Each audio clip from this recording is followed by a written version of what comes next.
పొత్కపల్లి మండలం రూప్ నారాయణపేట విలాసాగర్ వంతెన ఆవిష్కరించిన పెద్దపల్లి ఎమ్మెల్యే చింతకుంట విజయ రమణరావు. ఈ సందర్భంగా ఎమ్మెల్యే మాట్లాడారు. ఈ కార్యక్రమంలో పెద్దపల్లి జిల్లా కలెక్టర్ కోయ శ్రీహర్ష, కాంగ్రెస్ నాయకులు, కార్యకర్తలు పాల్గొన్నారు.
మన నిజంగా కూడా మా ప్రదీప్కు తెలుసు, నేను ఇది ఫైల్ పట్టుకొని సెక్రటరీలో తిరుగుతూ ఉంటే ఇది అవుతుందా అన్న, ఇది జరిగే పని అని చెప్పి ప్రదీప్ అంటే ఇది ముఖ్యమంత్రి గారు కలిసి కంపల్సరీ కావాలని చెప్పి ఇది ఒక రూపునారాయణపేటకు మరి న్యాయం జరుగుతుంది కావచ్చు. కానీ రూపునారాయణపేటతో పాటు మరి పరిసర ప్రాంత గ్రామాలకు ఇవాళ ఒకనాడు మార్కెట్కు మా విలేజ్ నుండి పోవాలంటే మరి నేను కూడా చిన్నతనంలో మరి 7, 8, 6 తరగతి చదువుకున్నప్పుడు మరి మా ఫాదర్ ఇక్కడి నుంచి కందులు అమ్మాలన్నా, మక్కలు అమ్మాలన్నా, వడ్లు అమ్మాలన్నా ఆనాడు మాకు 5-6 కచ్చాలు ఉంటే, 5-6 ఇడ్ల జతలు ఉంటే అలా ఇవన్నీ పోసుకొని తెల్లారంగా 3 గంటలు లేచి జమ్మికుంట మార్కెట్కు వాళ్ళకి వెళ్ళి తీసుకుపోయినప్పుడు గుర్తు కూడా నాకు ఈ రోజు నేను గుర్తు చేసుకుంటా ఉన్నా.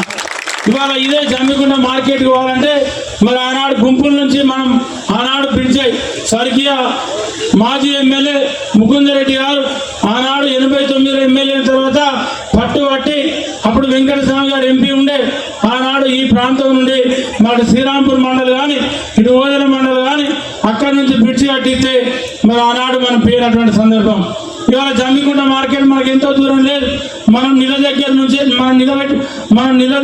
నిలబడ్డ దగ్గర నుంచి కేవలం 8 కిలోమీటర్లు పోతే జమ్మికుంట మార్కెట్ వస్తుంది. ఇక్కడ నుంచి ఇవాళ మా గ్రామం నుండి పోవాలంటే 9-9.5 కిలోమీటర్లు వస్తారు. అంటే జమ్మికుంట మార్కెట్ ఏదైనా రైతు మార్కెట్ పోవాలంటే మార్కెట్లో దినుసు పోసుకొని మళ్ళీ ఆ దినుసు దమ్మన ఆగితే మళ్ళీ ఇక్కడికి వచ్చి భోజనం చేసి పోయేంత మరి మార్గం ఇవాళ మనకి ఏర్పడతా ఉంది.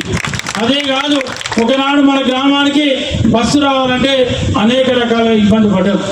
ఇవాళ నేను చిన్నతనంలో శివపల్లి నుండి పేటకు రావాలంటే రైల్వే స్టేషన్ పోతే రైల్వే స్టేషన్ పొద్దున 8 గంటల ట్రైన్ ఉంటే రాత్రి 8 గంటల ట్రైన్ వచ్చేది. 8 గంటల ట్రైన్ వస్తే పొత్తుకపల్లిలో దిగి రాత్రి మా గ్రామం పేట రావాలంటే 10 సమయం అయినటువంటి సందర్భం కూడా నాకు గుర్తుంది. ఇవాళ అటువంటి పరిస్థితి లేదు. ఏ టైంలోనైనా ఎప్పుడైనా ఇవాళ మన కాంట్రాక్టర్ ఇక్కడనే మా ఆర్ఎండ్బి ఈ గారు ఉన్నారు, జిల్లా ఉంటాయి. ఇలా ఎమ్మెల్యేగా నేనున్నా ఇదంతా నిరంతరం జరిగే ప్రక్రియ. కానీ మీ దగ్గరనే చైతన్యం రావాలి. మన పేట గ్రామాన్ని చూసి మిగతా శ్రీరాంపూర్ కానీ, మిగతా ఓదెల మండల గ్రామాలు కానీ, సుల్తానాబాద్ మండల గ్రామాలు కానీ రైతులల్లా ప్రజలల్లా చైతన్యం వచ్చినప్పుడే ఇది సాధ్యమవుతుంది. దీన్ని కాపాడుకున్నప్పుడే ఇది మన ప్రాంతాలు ఎప్పుడు కూడా తాగటానికి కానీ తాగునీళ్ళకు కానీ సాగునీళ్ళకు కానీ ఇబ్బంది లేకుండా ఉండేటువంటి పరిస్థితి ఉంటుంది. ఇవాళ మా గ్రామం ఉంది, కలెక్టర్ గారు మిషన్ భగీరథ నీళ్ళు అందే మా మానేరు నీళ్ళతోనే మా మానేరు నీళ్ళే మా ఊరికి అంతా ఉంటుంది. ఇలా ఈ గ్రామాలన్నిటికీ కూడా తేలిండి ప్రాంతం మిషన్ భగీరథ ఇప్పటికి కూడా ఇబ్బంది పడతా ఉంటారు. ప్రొక్యూర్మెంట్ కూడా మొన్న మనం ప్యాడీ ప్రొక్యూర్మెంట్ కూడా మొదటి నుంచి మేల్ ఫీమేల్ మాకు తెలిసి